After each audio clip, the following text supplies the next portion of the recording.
But first, restoring what is ours. That's the focus of tonight's angle.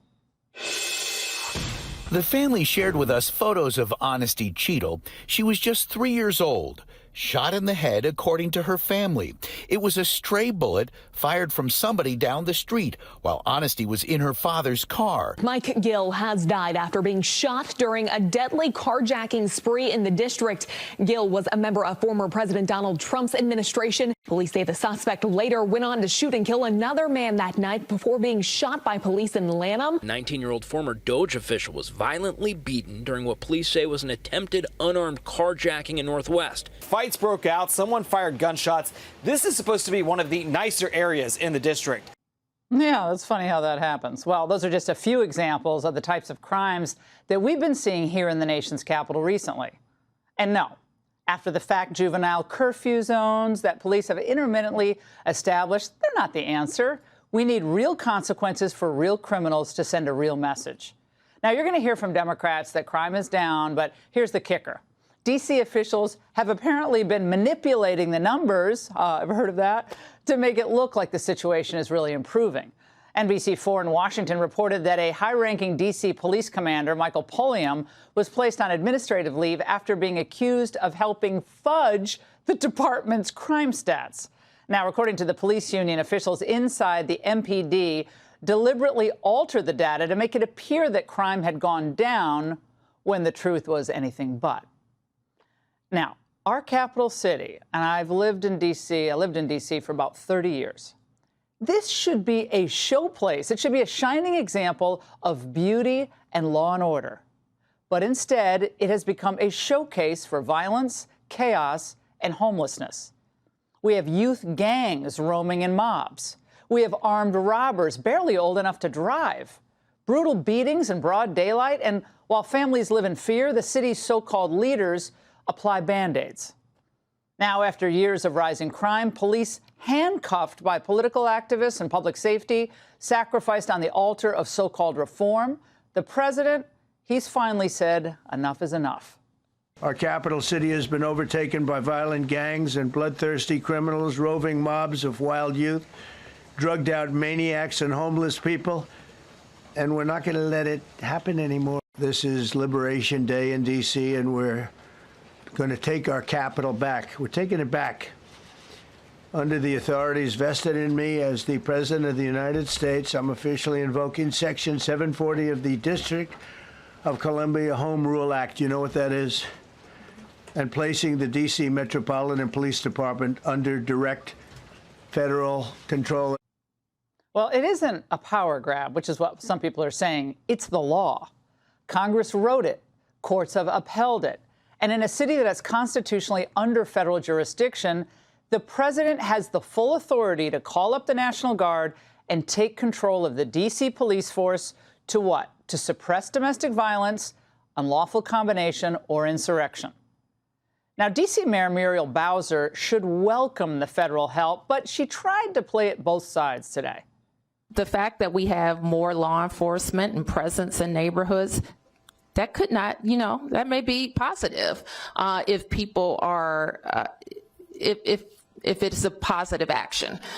So that's what the executive order says. And while this action today is unsettling and unprecedented, I can't say that given some of the rhetoric of the past, that we're totally surprised.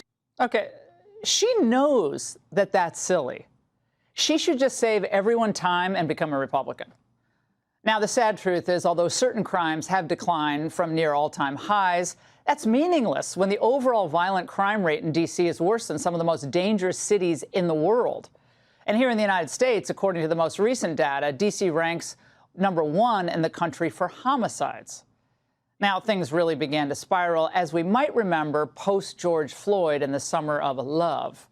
That's when the D.C. Council passed the Comprehensive Policing and Justice Reform Amendment Act, banning certain control techniques, sharply restricting use of force, and piling on procedural hurdles for officers.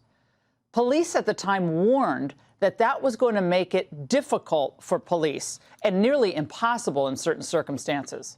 And boy, were they right. Since these reforms took effect, carjackings have surged, homicides have climbed, and juvenile offenders have learned that consequences are few and far between. It's hard to put it all together to just understand like how someone can take his life. There's no ramifications for these kids or young adults, whatever, for what they do. The council isn't handling this. How much crime isn't being reported? I don't know. Too much violent crime being committed by young punks who think that they can get together in gangs and crews and beat the hell out of you or anyone else. But they know that we can't touch them. Why? Because the laws are weak. I can't touch you if you're 14, 15, 16, 17 years old and you have a gun. Of course, the judge is 100% correct. Trump's had enough. He wants to see results. Safety and security and clean streets in D.C.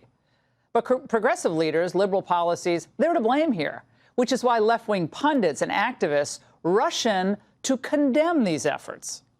He's actually trying to give his base red meat to get them off of the Epstein story, and it's on the backs of citizens in Washington, D.C. It's our home.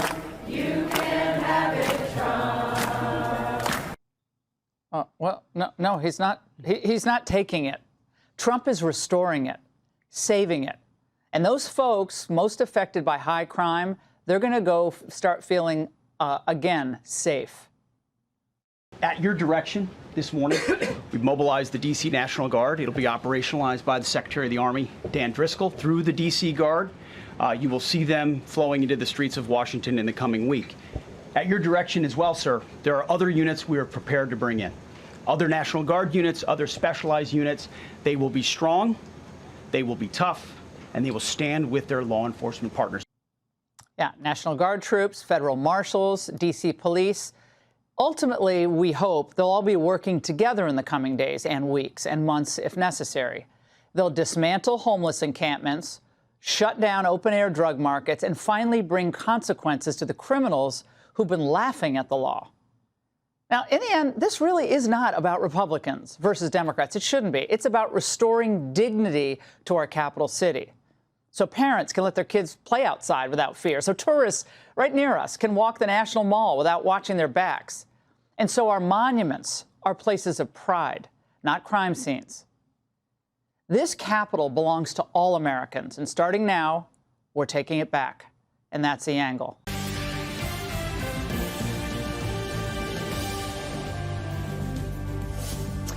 And welcome to Hannity. And tonight, Democrats, they are unhinged. Take a look. You may say to yourself, well, those aren't the rules. There are no refs in this game. The rules. We are going to win whatever it takes. F the rules. Now, more utterly insane, and there's a ton of it, cringeworthy, manufactured, feigned, phony outrage from Beto Bozo O'Rourke and others as Texas Democrats continue to throw their little temper tantrum, trying to stall redistricting. Also, Marxist mamdani brought to tears by Elizabeth Warren. Very touching. Take a look. Mark Zuckerberg. So Mark Zuckerberg gets to buy another island. I was trying to hold in a cough and I started crying. Oh, I thought you were just being tender. I feel the same way. I bring this out in people. I really do. It's fun. Have some water. That's what we need, a crybaby mayor in New York City. And coming up, why is Marxist mamdani in a cheap $2,300. Understand, in New York, $2,300 is nothing. It's a New York apartment, rent stabilized. That is designed for working class people and poor people. We will preview New York City's dark future with this aspiring rapper turned Marxist hero at the helm. And like many communists, ultra wealthy, Zoran Mamdani is living the good life while taking resources away from people that really need it. We'll explain, but we begin in a different city. Tonight, that is our nation's capital, Washington, D.C. We will give you news and information, I promise, you'll never get from the state-run legacy media mob. The U.S. has long been the greatest country on earth, the greatest, best country, I always say, God gave man. But sadly, that is not reflected on the streets of our capital city. Murder, assault, sexual assault, armed robbery, carjackings, the chaos, the carnage is nonstop, never ending. As of today, that is about to change. President Trump is now invoking what is Section 740 of the D.C. Home Rule Act that enables the president to federalize law enforcement in D.C. if there are, quote, special conditions of an emergency nature. The administration is now taking command of the city's police force, deploying the National Guard to restore safety and security for all its residents after conditions have totally deteriorated in our capital city. Think about this. If Washington, D.C. were a state, it would be home to the highest murder rate in the entire country. Great job, Muriel Bowser. In fact, few places on earth are as violent as our capitalist city. Even Chicago, Compton, and L.A. have a lower murder rate. In 2024, murder in D.C. was worse than almost every other capital city in the entire world. Look at this. It's insane. It was nearly twice as bad as Bogota, Colombia, 3 times worse than Mexico City, Islamabad, and more than 25 times worse than London per 100,000 people. And that's not all. Take a look at your screen. In 2023, Washington, D.C.'s homicide rate was 10 times worse than Havana and Cuba, significantly higher than several major cities in Africa and South Africa. Baghdad is even safer than our nation's capital. And it's not just murder. Carjackings up 547% in just 5 years. Also, thousands of assaults, burglaries, robberies, you name it, it's happening. One local reporter posted this image on X. It is a car with a handwritten sign that says, quote, "There is nothing of value in this car. Only restaurant supplies and broken dreams. Please don't break the windows for the 5th time."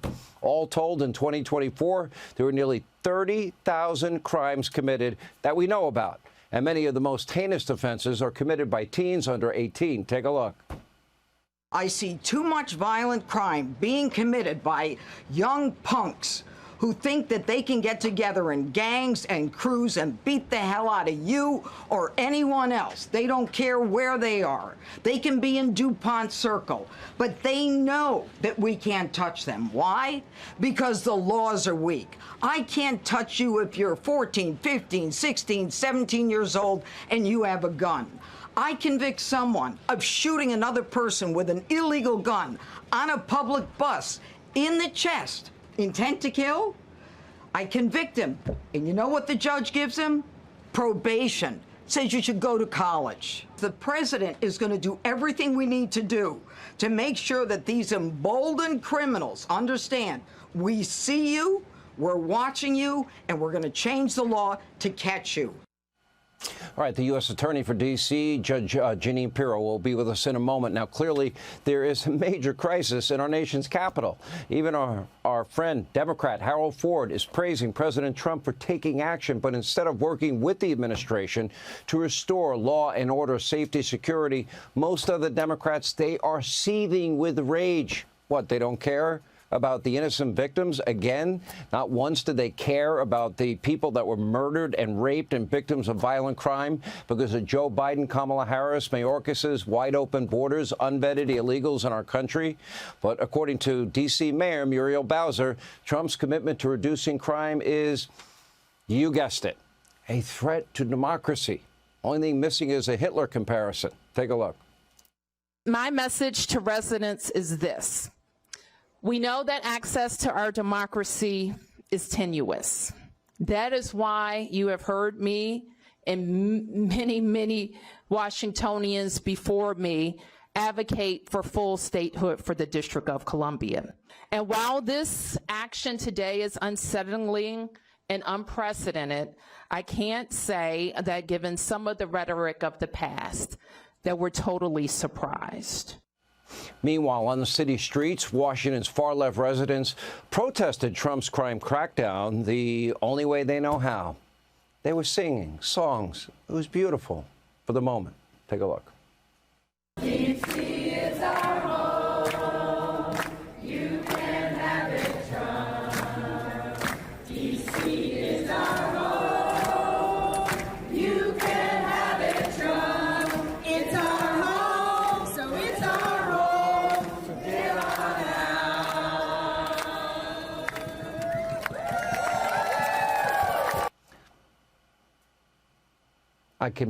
I can't take the singing. Stop the singing. Unfortunately, it gets worse. It's no surprise, but the media mob, they are completely outraged that President Trump will actually protect people's lives, restore law and order, and would use the federal government to do so in our nation's capital. They are outraged as per usual every minute, every second of every day. Take a look. You really did hear the president paint quite a dystopian picture of Washington, D.C., saying that it was overtaken by violent gangs, by bloodthirsty criminals, using this imagery that doesn't necessarily comport with a lot of people's experience in this city. I'm trying to hold my temper. I think there's an ongoing argument that he's having in his head with Black Lives Matter. There's an ongoing argument that he's having with the questions around criminal justice reform and police reform. He's going to undermine the democratic process in the district. He has always felt that American cities, especially those with large black populations like Washington, D.C., are crime-ridden and run by incompetent leadership. Talking about juveniles, people are one beat away from saying super predators. Yeah. It feels familiar. Yeah, it sure does. It sure does. Perfectly content to allow the murder and the rape and other violent crime to continue at record rates, alarming rates, higher than any other capital in even the most violent countries. Why? Because it's President Donald J. Trump, that president that is committed to restoring safety and law and order and protecting lives. We have nearly 3 times the homicide rate compared to almost any other capital in the world. Democrats, their answer is to be mad at the guy that's going to protect people, not mad at the people that are actually involved in the crime. More defund, dismantle, no bail law, insanity.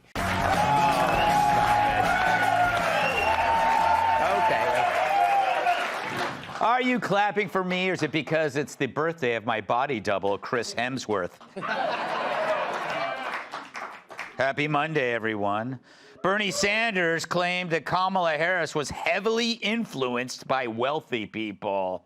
So who were these wealthy people that influenced her?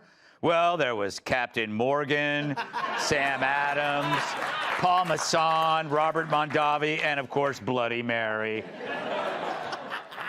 Illinois Governor J.B. Pritzker called the Texas Democrats who fled to avoid a vote on redistricting heroes, prompting the Dems to go into hiding, fearing Pritzker might eat them.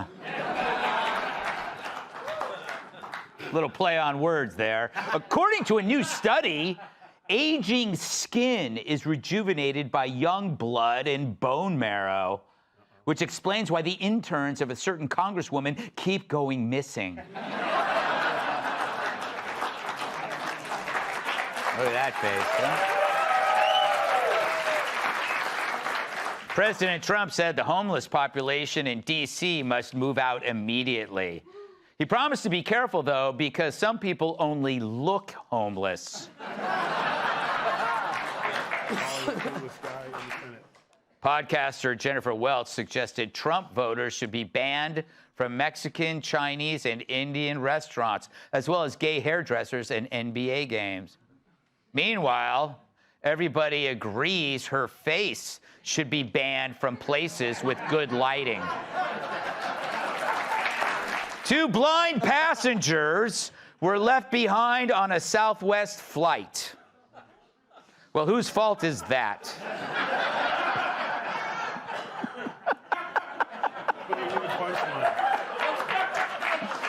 Is it the airline or the blind person who says, I know, I'll travel with another blind person? Meantime, the airline offered each woman a $100 travel voucher, or at least that's what they told him it was.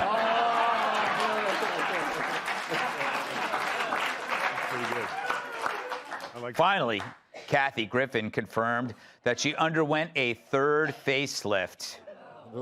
This just in, it didn't work. You know, I can't believe anything that comes out of her mouth. Oh, no, that's just her navel. All right, get to the news. So last week, I was a guest on The Tonight Show. Yeah, thank you. And like Rosie O'Donnell on a trampoline, it was a ton of fun. But the media reacted just as you'd expect with fake articles about backlash. BuzzFeed gathered random posts from X to prove Fallon was taking flack for having me on. But that's journalism these days. Fake posts are news when you can find an opinion on anything you want there. BuzzFeed used to have influence. Now it's simply 3 old guys waiting for their house cats to eat them. Oh. One post says that Jimmy was normalizing the right's worst, like I was Hitler, or worse, Liz Cheney. The Daily Beast called my appearance a softball chat, and that Jimmy fawned all over me. And here I thought the Daily Beast was what Joy Behar ordered every morning from the pig farm.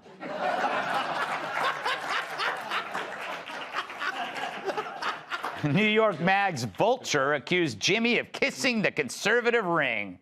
Hell, I wasn't even wearing a ring, at least not on my finger. But this is all because Jimmy talked to me, which is what decent people do. Hell, I have everyone on my show, Republicans, Democrats, comedians, and even guys who call themselves comedians.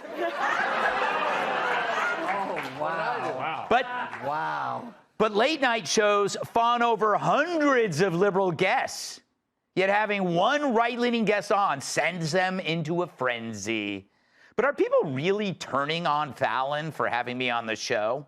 Yes. In fact, people did turn on Fallon. The Tonight Show's ratings jumped by double-digit percentage when I was on. With 60 to 80% increases in numerous categories. True, I'm better for ratings than Sydney Sweeney in a blue jean thong. Not that good. Yeah.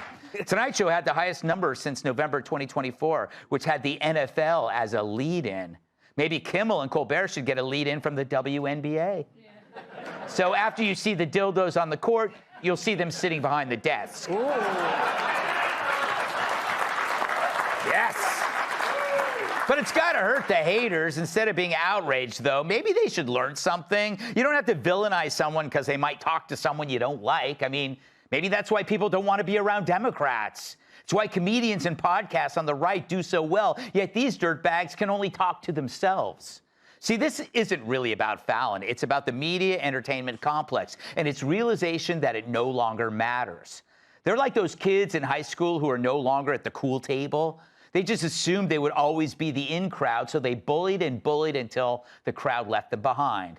They thought they were destined to be prom king, but now they're as popular as the nerd who gets stuffed into lockers. It's why they lash out. They become resentful after losing the attention they thought they deserved and assumed that they would always have.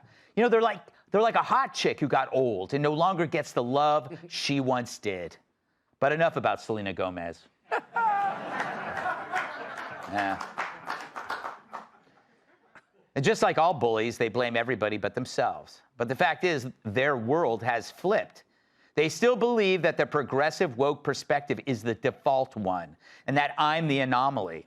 Nope, it's the reverse. And the proof is in the ratings. You've lost cachet everywhere. Colbert is gone. Their biggest late-night ally is spinning signs in front of a Pizza Hut. While the king of media, Howard Stern, has turned into an old queen.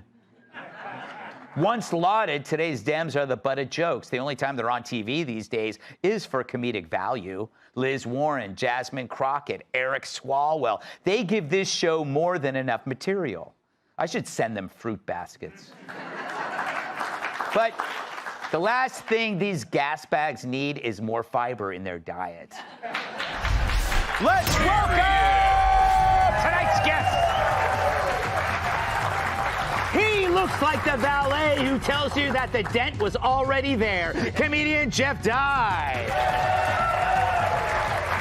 He was born in Ukraine and drives midwits insane. Author of Not Sick of Winning, Michael Mallett.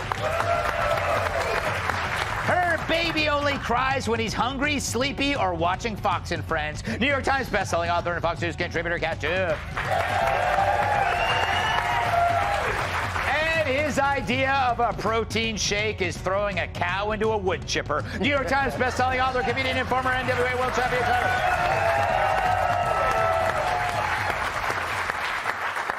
Tyrus, let's just get this over with, because you weren't here Friday. No, so I was sick. No, I was, first of all, I was extremely proud of you because what you did that night, especially for us three, is the biggest insult they've had to our success is pretending like we don't exist. And what Greg did that night is he forced acknowledgement. They have to recognize the elephant in the room, and it's not just me. But they had to acknowledge it. And then what else? What did he do? He came there with a white flag. He didn't go there to embarrass him. He didn't say, hey, hold on, let me check my show. I'm not there, and we're still beating you in the ratings. OMG.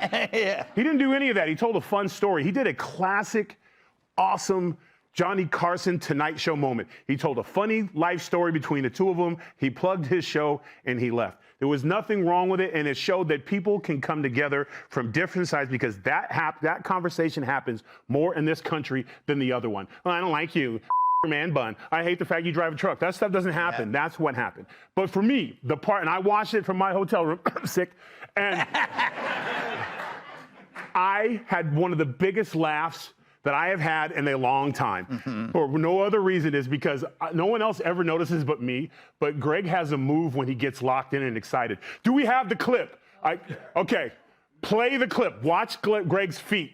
Dude. It was actually. Dude, there was the bar. There was no bar. It was a cooler. All right, instant replay, one more time. But I was very proud of what you did. You told a fun story, and the fact that you had 25 people on X who complained about it. There was 1 million more people watching The Tonight Show. Don't do it anymore.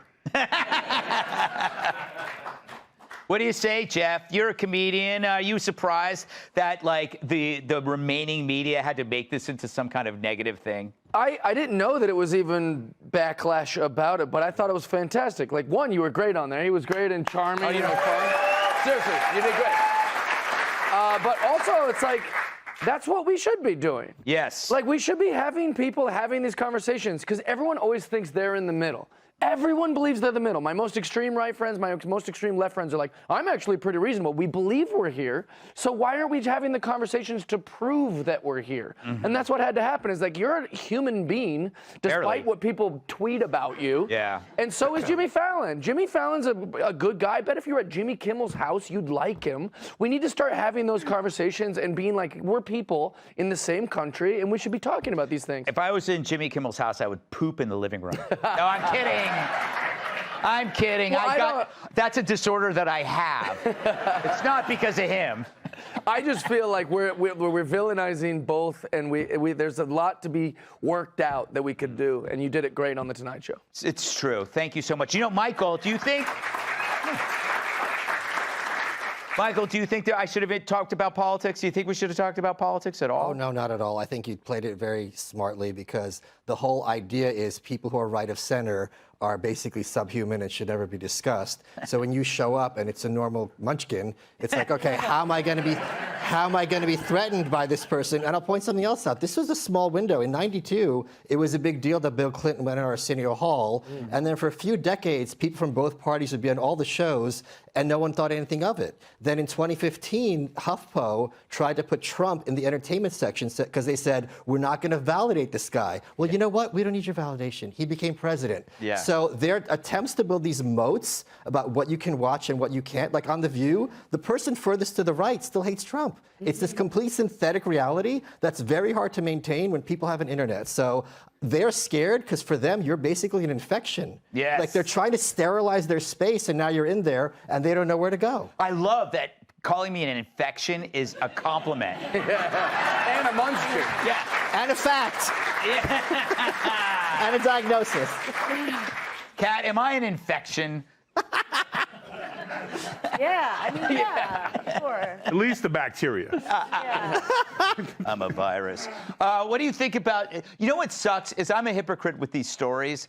I think they're worthless, the stories where they just find 3 tweets. Right. But I still will cite them because then I get a story out of it. Because then you had a monologue topic, it was the weekend, and you didn't know what it was going to be, and you're like, all right, cool, 5 tweets, enough for me. Yeah. But it's also the people who tweet this, most people aren't going to tweet at all. Like, most people who see something, they're like, I didn't love that, and then they just move on with their lives.